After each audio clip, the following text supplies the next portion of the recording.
Zee 24 तास एक पाऊल पुढे।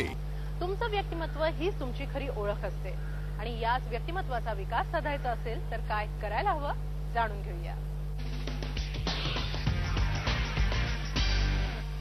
हाय फ्रेंड्स, मी अनुज्ञा।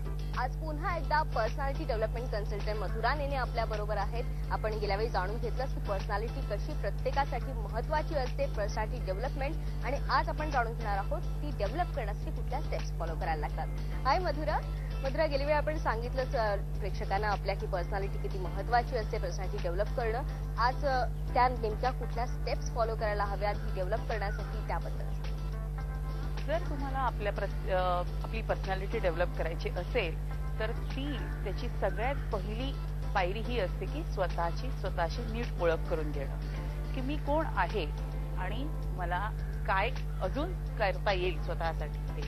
आणि त्यासाठी आमच्या पर्सनॅलिटी डेव्हलपमेंट किंवा त्यासाठी आमच्याकडे एक असं टूल आहे ज्याला आम्ही म्हणतो स्वॉट अनालिसिस।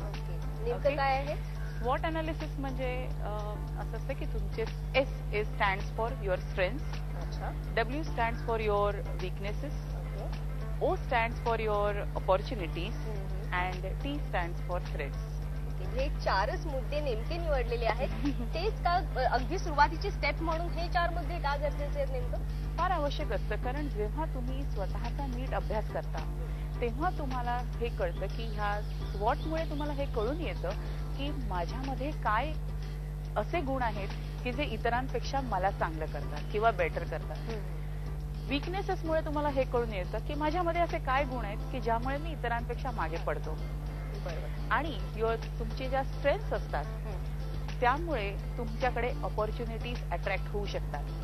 तुमच्या स्ट्रेंथच्या बळावर तुम्हाला हे कळून येतं की मी आयुष्यातल्या कुठल्या गोष्टी अजून मिळवू शकतो किंवा मिळवू शकते। पण मधुरा, मला सांग नेमका हा संबंध कसा लावता येईल किंवा स्ट्रेंथमुळे अपॉर्च्युनिटी कशा मिळाल्या आहेत अशी काही उदाहरणं? एखादी व्यक्ती जिची पर्सनॅलिटी खूप प्लेझंट आहे, नॉट ओनली तिच्या दिसण्यामध्ये किंवा त्या व्यक्तीच्या पहिल्यांदा पाहिल्या आपल्याला ती व्यक्ती चांगली वाटते, पण त्याचबरोबर ती व्यक्ती बोलण्यात पण हुशार आहे किंवा त्या व्यक्तीची आपल्या भाषेवर, त्याच्या बॉडी लँग्वेजवर खूप चांगली कमांड आहे। अशी व्यक्ती कुठल्याही मीडिया इंडस्ट्रीत किंवा कुठेही काम करण्यासाठी अगदी योग्य असते। तर त्या असे जर तुमच्याकडे, तुम्हाला माहित आहे की माझी पर्सनॅलिटी खूप प्लेझंट आहे आणि मला माझ्या भाषेवर, माझ्या कम्युनिकेशन स्किल्सवर माझं खूप प्रभुत्व आहे, तर मी मीडिया इंडस्ट्रीमध्ये किंवा मीडियामध्ये काम करण्यासाठी योग्य आहे किंवा त्यासारख्या तशा ऑपॉर्च्युनिटीज त्या व्यक्तीला आपोआप त्या व्यक्तीकडे येतात। एखादी व्यक्ती खूप हुशार असून सुद्धा कुठेतरी नेमकी कमी पडत असते,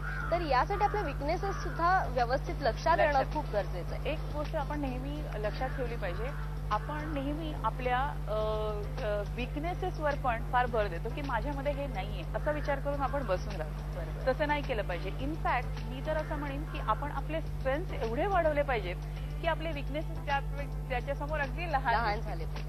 ज्यावेळी वीकनेसेसचा पॉईंट येतो, वीकनेसेस म्हणजे नाही म्हटलं तरी माणसाचं निगेटिव्ह पॉईंट्स, त्यामुळे आपले निगेटिव्ह पॉईंट्स आपणच प्रामाणिकपणे कसे काढायचे हे खूप मोठं स्किल असेल असं म्हणायला लागेल मला वाटतं। इथे खूप प्रामाणिकपणा स्वतःशीच दाखवावा लागणार आहे। तो नेमका कसा दाखवावा, आपले वीकनेसेस कसे ओळखावेत हे सुद्धा आपण मधुराकडनं जाणून घेणार आहोत मात्र पुढच्या भागात। झी 24 तास एक पाऊल पुढे।